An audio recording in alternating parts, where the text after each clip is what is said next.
Sobat Klik, selamat datang di Klik Podcast kali ini. Nah, hari ini kita bakal ngomongin tentang investasi. Nah, tentu saja saya punya dua teman di sini yang bakal sharing sedikit tentang investasi. Dan sebelum saya kenalin mereka atau ngobrol sama mereka, saya kenalin diri dulu dong. Nama saya Andrianto Ghazali, biasa dipanggil Aan. Saya hari ini bakal jadi host untuk Klik Podcast pada hari ini lah ya. Nah, di sini saya punya dua rekan saya yang bakal sedikit sharing tentang investasi. Di sini ada Komensel. Halo Komensel. Halo. Nah, kenalin diri dikit dong kok. Namanya kan Mensel Santoso nih. Betul. Sekarang sibuk ngapain di belakang nih kok? Nggak ada. Jadi ya namanya Mensel Santoso ya. Jadi hari ini diajak nih sama Ko Aan sama Ko Dragono untuk ngobrolin masalah-masalah investasi. Tapi nyantai aja, kita juga investasi bukan yang expert yang kayak orang-orang Jakarta ya. Cuma ngobrol santai untuk DPC Patria Samarinda gitu. Nah, oke. Kalau gitu kok satunya lagi nih, Ko Dragon, silakan. Halo semuanya, Sotihotu. Saya Dragono Halim. Teman-teman mungkin tahu saya Dragon atau Gon, dan asalnya juga dari Samarinda. Sekarang sibuknya bekerja jadi karyawan swasta di Jakarta. Oke, udah lama investasi kok? Investasi, kalau dibilang sudah lama, mungkin dari kuliah deh, dari kuliah. Sudah, kalau boleh tahu udah berapa lama kok dari kuliah sampai sekarang? Bentar, aku hitung dulu. Aku tempo hari kuliah, berarti ada sekitar mungkin 13 tahun ya. Luar biasa. Sudah sepuh nih. Soalnya kan kalau ngomongin soal investasi, orang dari dulu kan kita dari kecil diajarin kalau punya uang lebih ditabung, disimpan. Waktu itu kan belum kenal sama konsep bunga, tabungan dan segala macam. Kalau seandainya dulu kita nyimpan 100.000, kemudian dapatnya 101.000, 1.000-nya dapat dari mana? Nah, kalau misalnya 1.000-nya itu bisa jadi kelebihan, menurut aku itu sudah dianggap sebagai investasi, walaupun kita kenalnya itu sebagai nabung aja. Jadi ya, kalau dihitung dari begitu, mungkin sudah lebih lama lagi dari sekitar 13 tahun. Gitu. Mantap. Kalau Komensel berapa lama udah kok? Baru mulai itu, sebenarnya udah dengar tuh udah lama, karena kan dulu kuliah akuntansi ya, jadi sering lah dengar masalah investasi. Tapi baru mulai terjunnya itu sekitar 2019 akhir. 2019 tengah. Waktu itu kebetulan karena mikir udah mau berhenti kerja juga, terus jadi kayak wah ini mesti ngapain nih, punya tabungan kalau nggak diapa-apain, maksudnya nanti setelah berhenti kerja bakal bingung, maksudnya kayak uang ini harus dibuat apa. Nah, waktu itu dengar investasi kalau aset itu harusnya dipekerjakan tuh, diputar maksudnya, jadi biar asetnya kerja lah, jadi mereka yang cari duit kita yang nyari duit, kitanya bisa nyantai sedikit, walaupun tetap kerja ya, walaupun maksudnya tetap kerja juga, cuman adalah tambahan samping selain kita kerja aktif, ada juga yang kerja pasifnya bantuin di belakang gitu. Oke, mantap. Berarti meaningnya investasi atau maknanya investasi buat Koko ini itu adalah memperkerjakan uang untuk biar uang bekerja untuk kita. Benar ya? Ya, kurang lebih begitu. Kurang lebih begitu. Berarti dari uang yang disimpan. Daripada Oke. Nah, terus kalau misalnya kita ngomongin, berarti kan mau bikin uangnya kerja nih buat kita. Terus kita punya goalnya gitu kan biasanya orang-orang dia. Nah, kalau goalnya investasi buat Koko ini apa nih? Sebelum kita ngomongin tentang investasi itu apa, macam-macam investasi apa, kita mau ngomongin tujuannya dulu deh. Kita ngomong dari depan, nanti balik ke belakang. Oke, dari siapa dulu nih? Dari Komensel aja deh. Dragon dulu. Dragon dulu. Oke, kalau ngomongin soal target, aku secara pribadi dari zaman kecil itu sudah nggak terlalu suka dengan namanya target. Kenapa? Karena kita dibuat terpacu untuk sesuatu. Mungkin ada orang yang suka dengan pacuan atau dengan angka. Aku pengen capai sekian. Jadi pada saat dari dulu aku nyimpan uang gitu ya, untuk tujuan diperbanyak. Ya, yang penting sebanyak-banyaknya, secukup-cukupnya. Nah, angka cukupnya itu gimana? Itu abstrak. Jadi kalau dibilang apakah aku berinvestasi dengan bijak, mungkin agak buta tuli juga gitu.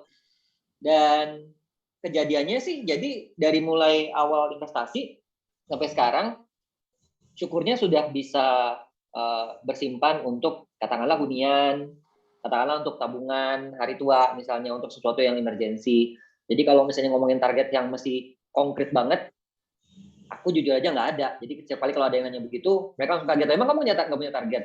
Ya targetnya adalah merasa cukup. Nah gimana coba? Susah kan? Ini. Betul. Perangkap keinginan kalau kata Bante Utamo kan. Kalau dilihat ininya, yang video dengan siapa Pak? Nah itulah pokoknya. Gita Wirjawan. Ya benar Pak Gita. Nah, kalau misalnya Komensel, tujuannya apa kok? Tujuannya apa ya? Memang kayak Code Dragon kali ya, tujuannya biar cukup, jalan-jalan cukup. Awalnya sih dulu sering banget kita dengar di Instagram atau misalnya kayak semacam pelatihan, bukan pelatihan investasi juga sih, mungkin kayak webinar investasi. Kalau mereka bilang kalau kita harus punya tujuan yang jelas. Misalnya mungkin kalau sudah punya anak ya, mungkin kita bisa mulai investasikan untuk kayak pendidikan anak, itu ya ada sisihkan uangnya. Atau misalnya kita mau pensiun umur sekian, kita udah sisihkan uangnya. Tapi kembali lagi memang apa yang diomongin Code Dragon ya benar, sama seperti buku yang saya baca kemarin tuh, The Psychology of Money. Dia sendiri ngomong gitu, penulisnya ngomong kalau orang-orang suka naruh target di tabungan gitu. Misalnya kalau aku mau nabung buat beli mobil nih, jadi begitu investasinya selesai misalnya sekian juta misalnya, dia uangnya habis untuk mobil. Tapi dia bilang kalau seperti itu susah kita mau membangun kekayaan. Kayak istilahnya kamu uang nabung cuma tujuan untuk membeli sesuatu.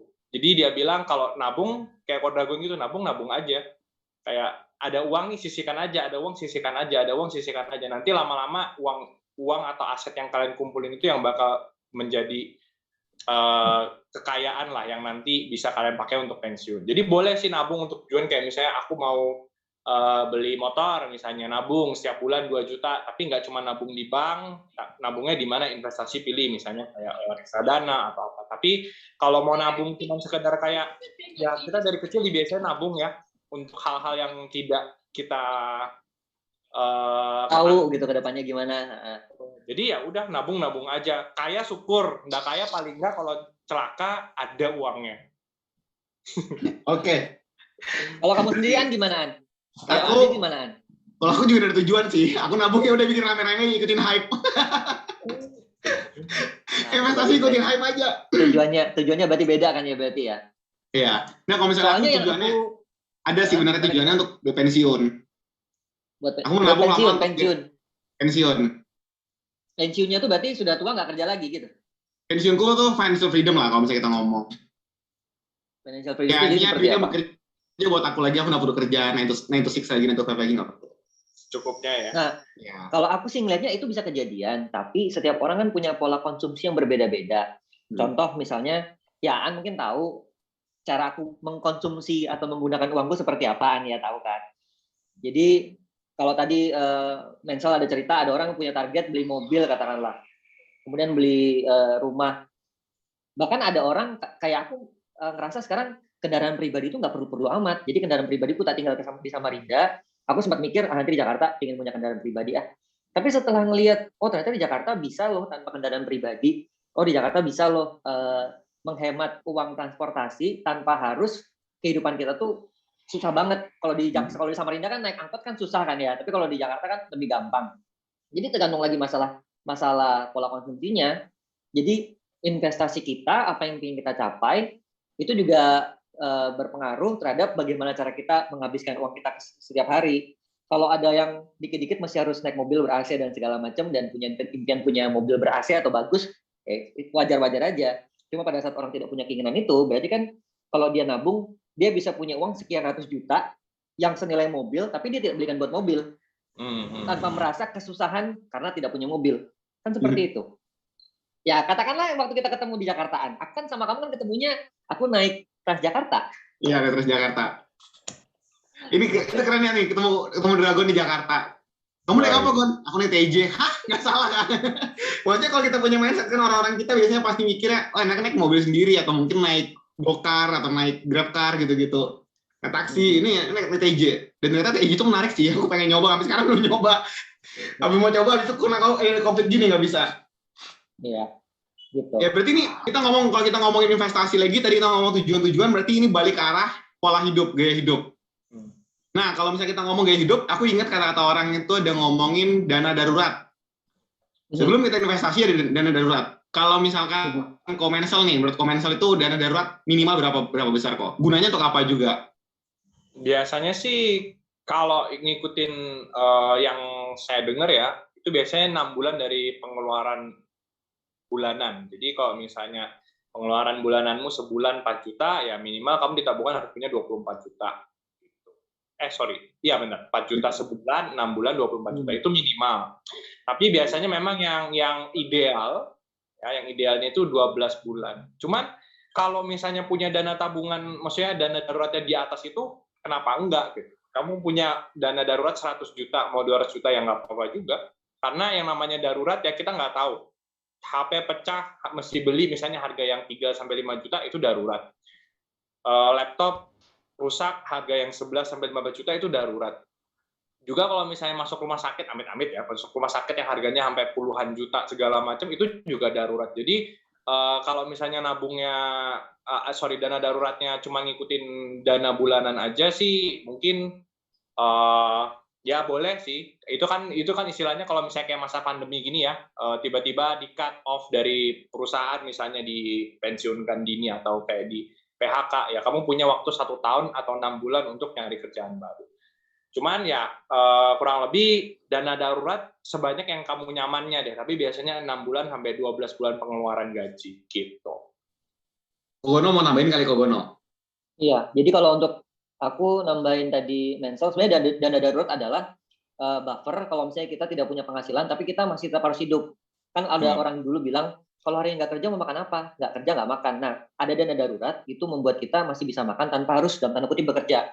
In a point itu sebenarnya menjawab keinginan Koaan tadi untuk punya uang yang bekerja. Jadi aku dapat penghasilan tanpa harus bekerja. Nah, dana darurat itu pada saat lagi darurat bisa dipakai buat itu. Tapi secara umum aku melihatnya dana darurat itu sebenarnya adalah porsi dari tabungan kita yang kita kasih label dengan nama dana darurat.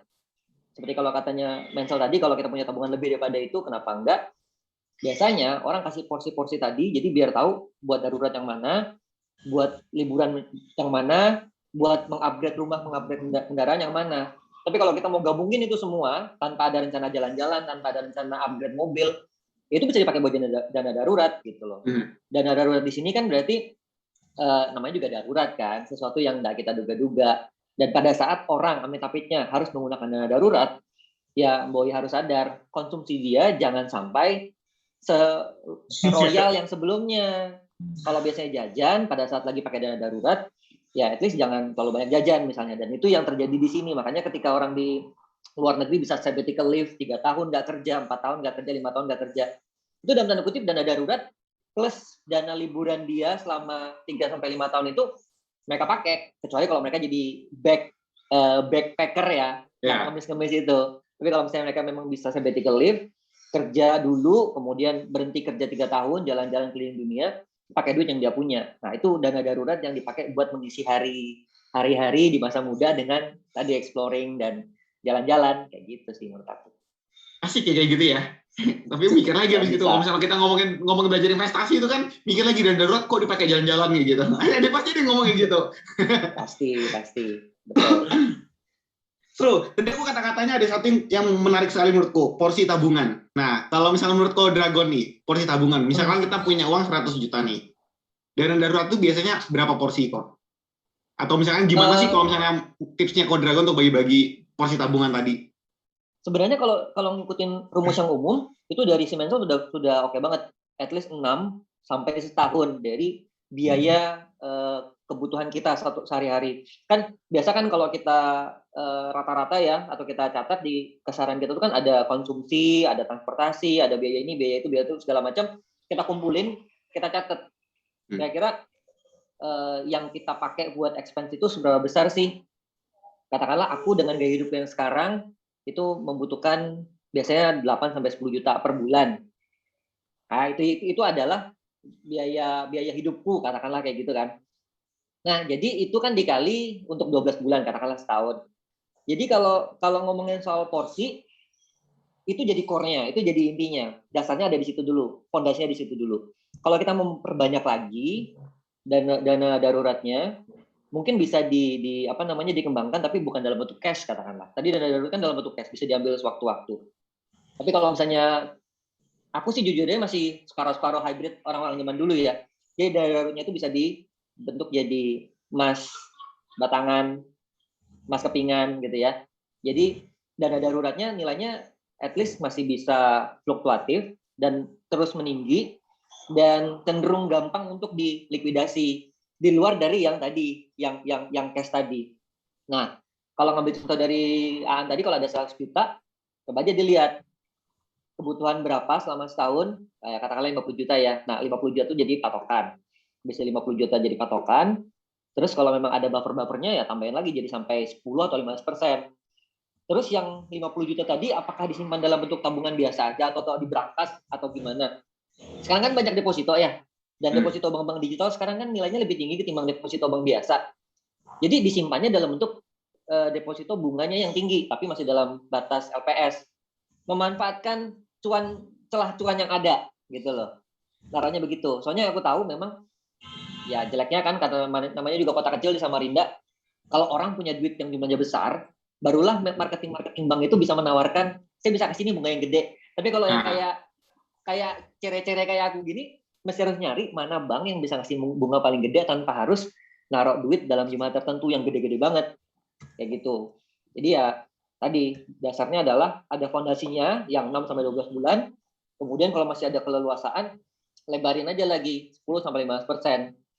Kalau memang ternyata orangnya nggak suka konsumsi, otomatis porsinya lebih gede lagi.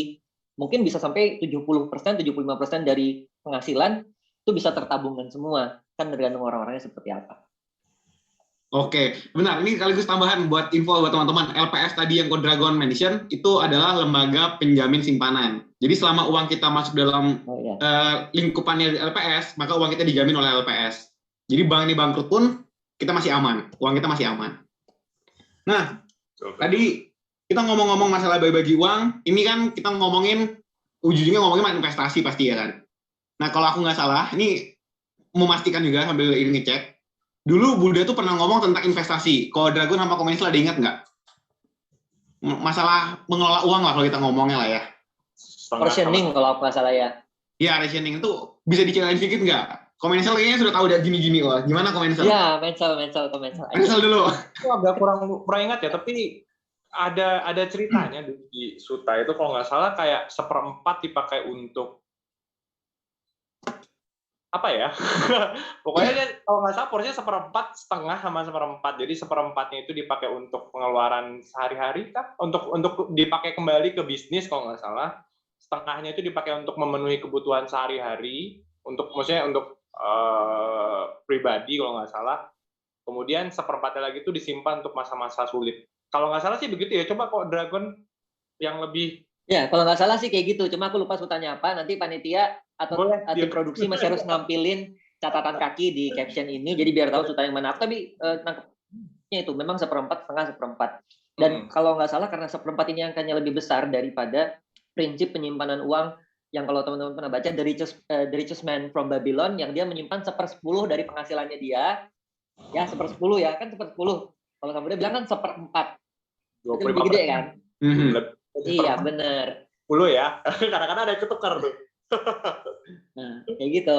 Jadi konsepnya seperti itu. Tadi 1/4, setengah, dan 1/4. Yang porsi penggunaan sehari-hari memang setengah. Kenapa? Karena kalau orang kalau memilihkan yang kehidupan sehari-hari, otomatis dia akan kesulitan gitu loh. Perhitungan banget, pelit banget. Tidak ada spare untuk berdana. Kan juga kalau kita ingin mengelola keuangan kita, kalau menggunakan pendekatan Buddhis, otomatis jangan lupakan untuk berdana.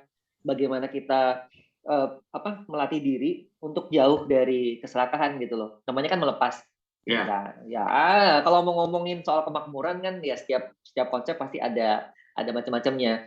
Ada satu istilah namanya Gospel of Prosperity, sedangkan ada juga yang bilang Dhamma of Prosperity. Tapi Dhamma of Prosperity itu tidak terlalu lazim di Theravada, kebanyakannya di Mahayana. Kenapa? Karena mereka jor-joran ngasih. Ada namanya berdana tanpa batas dan segala macam, Bapak. Itu yang ya ini pendapat pribadi. Jadi kalau misalnya teman-teman ada yang dengar dan ingin memberikan komentar dan saran, nanti di komentar pada saat ini dirilis boleh dikasih deh. Siap. Oke. Ditunggu itu ntar kayaknya bakal banyak yang komentar di situ nanti. Nah, berikutnya lagi nih, kita ngomongin investasi. Kemarin belakangan ini kan sering tuh Elon Musk, CEO-nya Tesla, itu kan sering dia ngepom-pom tuh di Twitter, tuh nge-tweet ya, oh Bitcoin to the moon, Dogecoin to the moon, semua to the moon atau to the bone itu. Itu kan salah satu jenis investasi itu ya, kalau nggak salah, cryptocurrency kan ya. Nah, ada berapa banyak sih yang jenis investasi yang komersial sama Kodragon tahu? Dari Kodragon dulu, kayaknya Kodragon lebih pengalaman 14 tahun tadi kan, 13-14 tahun tuh. Kodragon sedikit yang Kodragon pernah nyoba deh. Kalau menurut aku ya, kalau cryptocurrency itu nggak masuk hitungannya investasi, tapi gambling. Kenapa? Karena perhitungannya, kemudian mekanisme perhitungannya, kemudian mekanisme forecast-nya itu tidak seajak instrumen investasi yang lain. Jadi kalau memang pingin bermain di Bitcoin, menurut aku ya, saranku ya, uang itu direlakan aja deh. Untung-untung, hilang ya udah hilang. Karena apa? Karena barangnya itu bukan barang yang intrinsik gitu loh. Syukur-syukur gitu kalau begitu dipom-pom langsung naik. Dipom-pomnya kemudian oleh sentimen gitu. Nah, dari jenis-jenis investasi yang pernah aku ambil, yang pernah aku jalanin sendiri, yang paling basic ya seperti kayak tadi, tabungan berjangka atau deposito. Terus yang benar-benar bikin aku terbuka dengan dunia investasi adalah reksadana. Susah banget buka reksadana di Samarinda, sampai-sampai aku dikira orang yang melakukan survei atau melakukan mystery guest. Teman-teman kalau ingin tahu ceritanya ada di blognya aku. Jadi aku sampai ditarik ke salah satu ruang prioritas bank di pasar pagi Samarinda. Ini kamu ngapain sih? Mau buka tabungan reksadana. Beneran ya ini ya? Iya beneran gitu. Sampai digitu-gituin. Oh, jadi ternyata dunia investasi itu memang tergantung akses dan tergantung local privilege-nya juga. Begitu aku nyampe di Jakarta, diketawain sama orang Bank Jakarta. Kok bisa sih begitu? Mungkin di daerah kali ya. Ya, itulah susahnya. Jadi reksadana, kemudian lari ke pernah juga nyobain unit link, karena kan half insurance, half investment gitu ya. Terus yang berikutnya lagi emas yang kepingan 24 karat. Terus apa lagi? Tanah waktu di Samarinda masih belum ada namanya jembatan Mahkota 2, belum ada bandara Sungai Siring gitu ya. Sama yang terakhir saham itu ya karena aku juga orang yang buta tuli ya, jadi aku anggap half gambling lah. Tanya intelnya sama teman-teman yang lebih paham. Kayaknya Mensa lebih paham, An juga lebih paham sebenarnya. Tapi ya gitulah. Enggak, kalau aku saham, aku juga judi kok. Judi saham kalau ngomongnya bukan investasi. Aduh. Ayo, komentar, ayo. Sedikit sharing investasi yang komentar yang tahu dan juga kira-kira suka dimainin, yang bisa dimainin. Kalau kripto belum masih ya, karena sama kayak Kodragon sih. Cuman setelah lihat-lihat yang akhir-akhir ini kok ternyata apa yang kita lihat tentang cryptocurrency itu nggak mungkin ya, aku belum baca juga. Cuman dengar dari teman-teman itu kayak nggak sedangkal yang kita pikirkan gitu. Karena mereka buat uang digital, ada blockchain dan ada programming di belakangnya itu, mereka memiliki nilai value. Cuman nilai value yang belum bisa kita nalar, belum bisa kita hitung sejauh mana sih value-nya gitu. Jadi aku nggak berani ngomong karena cryptocurrency aku nggak berani, memang gambling juga. Kalau aku masuk cryptocurrency gambling ya hitungannya ya. Kayak kalau Dagon bilang tadi, kayak nggak tahu nilainya berapa, beli karena cuma pom-pom doang. Cuman sebagian besar investasiku yang sekarang lagi ada sih adalah di deposito sama reksadana pasar uang. Nah, yang aku agak kagum sama Kodragon nih, Kodragon udah mulai invest emas nih. Kadang-kadang karena kalau aku mau invest emas, kadang bingung nyimpannya di mana. Nyimpannya di mana? Di bawah ranjang, di lemari kan kita nggak. Aku belum ada peti brankas yang bisa menyimpan kalau di gondol maling. Cuman kalau deposito, kalau reksadana gitu. Emas ada sih sempat, tapi beli emas digital, emas online yang biasa buka emas ya yang kayak gitu doang. Nah, jadi sebagian besar porsi keuangan itu hampir 80-90% ada di deposito. Nah, 20-10% itu baru di reksadana, di saham dan saham obligasi, tapi obligasi ngambil di reksadana juga. Jadi paling besar porsinya deposito dan reksadana pasti. Iya. Habis itu nanti sudah matang nih ya dia punya, nanti uangnya yang dari deposito itu misalnya ada uang terus nggak kepake, itu yang biasanya dipakai buat invest ke saham, reksadana obligasi, reksadana lain yang lebih beresiko dan lebih high reward. Biasanya sih gitu. Jadi amannya dulu karena aku agak konservatif. Agak nggak berani kayak orang-orang bilang masukin aja 60%-nya ke saham, kan kamu cuma 40% untuk hidup, nggak berani juga. Jadi tetap agak konservatif, 90% di deposito bunganya dipakai. Atau ada uang lebih pemasukan bulanan yang kepake buat investasi gitu. Buat yang lebih riskan. Aku nambahin sih. Boleh. Ya, aku mau nambahin. Jadi ada tambahan instrumen juga yang aku pernah coba tenggelamin, terus kemudian juga sekarang lagi terbuka untuk banyak orang. Itu adalah surat berharga tapi retail. ORI, SBR. Iya. Nah, itu soalnya kan hitungannya karena retail ya, kan selama ini kalau misalnya perusahaan-perusahaan besar melakukan bonds atau surat utang, kan angka pembelian minimumnya kan ratusan juta, miliaran gitu. Nah, kalau retail itu bisa dibeli dari angka yang sejuta doang. Bunganya lebih besar daripada deposito dan dijamin oleh pemerintah. Nah, itu yang retail itu teman-teman bisa lihat deh, bisa Google sendiri. Dan aku sudah mencoba untuk ngikutin beberapa seri, karena kan dia maturenya tiap 3 tahun, ada yang 2 tahun, 3 tahun, dan itu lumayan gitu loh. Asal bunga yang dikasih ke kita itu kita tabungin aja lagi, jangan malah dipakai jajan gitu, karena lumayan. Itu yang aku pernah ikutin, yang aku tambahkan. Terus tadi kan kalau ngomongin soal kripto, sebenarnya ada tiga objek lain tuh buat investasi, tapi sama sekali ini di luar dari pemahamanku. Yang pertama, barang-barang seni, barang-barang art, barang-barang kuno itu dibeli dengan harga murah, dijual dengan harga yang tinggi. Ya, itu kan bisa dibilang juga investment, quote unquote. Terus juga ada collectible items. Collectible items yang kayak sepatu lah, apa gitu kan. Dibeli berapa, dijualnya berapa. Bahkan yang terakhir, yang paling baru itu kan ada NFT. Ada non-fungible token, barang, gambar digital gitu ya. Dijualnya pakai cryptocurrency sampai ribuan, yang artinya bisa sampai ratusan juta, sampai triliun, sampai miliaran gitu. Nah, 3 hal itu kalau dari fungsinya dan dari cara kerjanya bisa jadi investasi.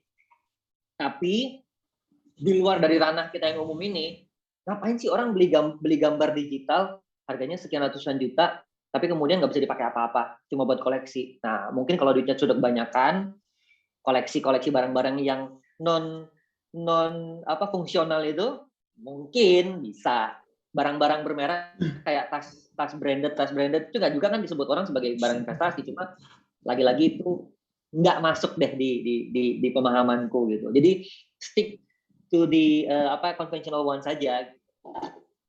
Oke, padahal aku baru mau nanya tadi tuh, ngomongin masalah collectible items, terus juga art itu jam Rolex kan termasuk di situ juga tuh harusnya. Ini aku ngomong brand nggak apa-apa kan ya? Jadi ini contoh aja Rolex gitu, Patek Philippe itu kan juga tinggi tuh. Dia sering tuh, jadi Panerai itu setelah beli berapa lama harganya naik tuh. Tapi udah balik lagi. Kalau nggak ada yang beli, jadi apa coba? Kalau nggak ada yang beli gimana? Dipakai di tangan. Sanggup kita kantongnya nggak muat. Itu juga itu. Jadi kita fokusnya di alam konservatif tadi yang Kodragon sama Komis ngomong, kita fokus ke arah yang kayak deposito, reksadana dan kawan-kawannya. Nah, tadi aku sempat dengar satu kata yang menarik, unit link. Ini asuransi. Di sini disclaimer juga, di sini kita nggak jualan asuransi, kita nggak jualan produk reksadana, kita nggak jualan produk apapun. Jadi kita di sini benar-benar cuma untuk membuka wawasan teman-teman semua dan juga wawasan kita bareng-bareng di sini. Kita belajar lagi barengan.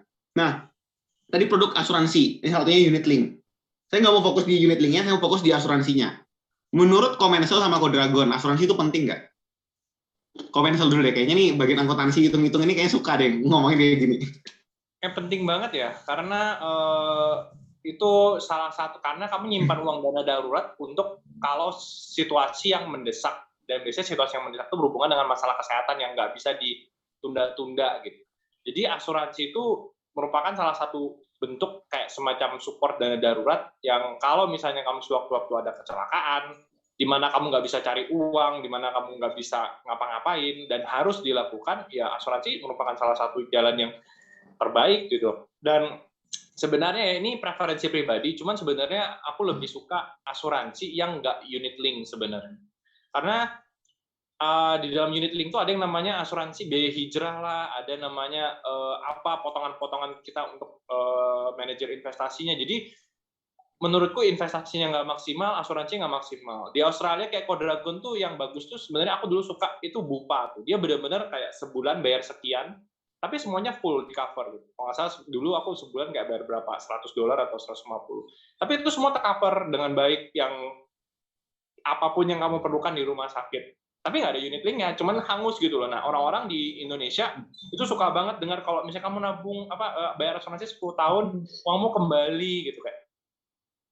It's so much more behind the scene, itu so much more kompleks. Itu nggak semudah itu. Apa yang disampaikan dalam unit link itu semuanya bisa berubah. Sama seperti investasi ya, kayak saham kadang bisa naik, bisa turun. Ya kurang lebih unit link juga seperti itu. Jadi sebenarnya aku preferensi pribadi lebih pengen ke yang non unit link. Tapi kalau dilihat dari asuransi itu penting apa enggak, ya mending ada asuransi unit. Yang unit link pun lebih bagus daripada nggak ada asuransi sama sekali gitu. Oke, berarti asuransi penting. Berarti asuransi ini termasuk dalam bagian dana darurat juga apa enggak? Maksudnya boleh nggak? Kayak misalkan nih aku kira-kira dana daruratku sebagian kutaruhkan ke dalam asuransi gitu, boleh nggak? Nggak bisa dia, karena dia bulanannya itu kan ada bulanan biaya premi, misalnya sebulan 500, sebulan sejuta nih, misalnya sebulan 500.000. Nah, nanti dari 500.000 itu kamu dibagi tuh, misalnya sekian persennya untuk asuransi, sekian persennya masuk unit link. Jadi kayak 50-50 anggap lah ya. Nah, itu kamu kalau misalnya mau nyairin tuh nggak boleh sembarangan nyairin unit link tuh, nggak boleh nyairin sembarangan. Kamu kalau nyairin nanti dia bisa kadang-kadang bisa default atau bisa kayak penalti semacam gitulah. Jadi intinya kamu kalau top up pun kamu boleh top up unit linknya, tapi nggak bisa top up asuransi. Jadi top up unit linknya, aku mau masukin nih 1 juta ke unit link investasiku. Tapi kalau mau narik nggak semudah itu. Maksudnya nggak segampang kamu yang sekarang reksadana tarik bayar hari ini, minggu depan perlu ya cairin doang, cuma tunggu 2-3 hari. Kalau unit link nggak bisa. Kamu harus dengan kemarin kamu customer service-nya siapa, yang nawarin agent. Nah, itu agentnya siapa, kamu harus ngomong sama dia mau cairin sekian ada suratnya, itu agak rumit. Ini tadi Quadragon waktu itu dengar ngomong unit link semangat ya, gini langsung. Ada cerita pahit nggak kok? Jangan bilang cerita pahit. Jadi sebenarnya gini, yang perlu teman-teman ketahui, kalau aku punya prinsip, kalau orang itu benar-benar ingin tahu sesuatu, dia harus coba, ya kan? Tapi kalau misalnya dia memang sudah cukup paham atau cukup percaya dari cerita orang, ya silahkan. Nah, jadi kalau misalnya katakan aja ada teman-teman yang sudah punya unit link, sudah jalan dengan unit link, dan mampu saja untuk terus keep up dengan unit linknya, itu oke. Tapi harus pahami dulu semua isi polisnya. Aku dulu sudah pernah punya unit link, dan aku paham banget bahwa oke, kamu ada jangka waktu untuk bisa dicairkan itu setelah tahun kesekian. Untungnya pada saat itu aku punya alternatif, punya buffer, walaupun aku tidak cairkan saat ini juga, aku masih bisa melanjutkan kehidupanku lah, waktu itu masih kuliah gitu kan. Jadi setelah benar-benar lewat dari tahun itu, aku cairkan, dan cairkan untung, tetap bisa cairkan untung. Tapi karena seperti tadi Mensel cerita, investasinya nggak maksimal dan mungkin asuransinya nggak maksimal, karena pada saat itu ya, itu pertama kali itu, beberapa belas tahun yang lalu, ketika skemanya masih skema yang dasar, itu aku masih bisa dapat pencairan berupa yang aku bayarkan preminya plus sekian % hasilnya. Dan dari situ aku ngelihat loh, kalau misalnya bunganya sekian, sedangkan ada deposito yang bunganya juga sekian, kalau aku taruh di deposito kan bisa juga dapat sekian gitu loh. Jadi ternyata bisa dihitung-hitung gitu. Jadi makanya kalau misalnya teman-teman ada yang pengen coba, silahkan, tapi harus dipahami isi-isi dalam polis atau premi-preminya itu. Jadi biar tahu gitu. Jadi kalau memang pun terpaksa untuk dicairkan sebelum waktunya dan kena potongan, itu adalah bagian dari risiko yang harus diterima. sedramatis apapun kita sudah comply, kita sudah percaya atau kita sudah setuju dengan isi polis gitu. Jadi silakan. Nah, makanya aku pernah punya unit link sekali dan tidak lagi karena aku mencari alternatif investasi yang lainnya yang jauh lebih under control. Dan kalau ngomongin soal asuransi, aku setuju dengan asuransi yang hangus. Memang rasanya nggak enak sih duitnya hangus. Tapi kalau pakai hitung-hitungan umumnya setiap barang itu kan ada penyusutan. Kemudian kita pasti punya resiko. Kalau memang bisa, carilah asuransi kesehatan terpisah dengan asuransi kematian. Ya. Jadi kalau misalnya, ya lagi pula kan kita kan Buddhis, aku sendiri saya pribadi kan nanti maunya dikremasi gitu kan. Jadi kalau misalnya setelah meninggal pun nggak repot-repotin orang, nggak usah pakai upacara segala macam. Sakit itu yang paling banyak makan biaya. Sedangkan kalau kematian itu biayanya minim. Jadi aku lebih percaya dengan asuransi kesehatan ketimbang asuransi kematian. Gitu. Ya, aku juga saat ini masih tidak berkeluarga besar ya. Dan lagi pula juga mungkin keep simple aja. Jadi nggak perlu ada buntut-buntut gitu ya. Jadi tanggung jawabku pada kehidupan yang ini nanti di masa tua mudah-mudahan tidak memberatkan banyak orang. Nah, lagi-lagi kembali ke preferensi masing-masing. Ada yang mungkin nanti berencana berumah tangga, punya anak 2, 3, 4, otomatis lebih ribet ketimbang berumah tangga dan hanya pasangan suami istri aja. Kan gitu. Betul. Menarik. Tadi aku mau ngomong apa? Asuransi yang hangus-hangus lagi. Berarti BPJS termasuk asuransi yang hangus dong ya? BPJS. Yang BPJS kesehatan. Ya, BPJS kesehatan maksudnya ini. Berarti kalau misalnya kita ngomong BPJS itu berarti bagus dong harusnya ya? Itu masuknya universal healthcare sebenarnya karena rame-rame. Angkanya itu kan preminya murah. Kalau kita lihat, kalau nggak salah BPJS itu kan premi yang paling mahalnya kan 180 ribu ya.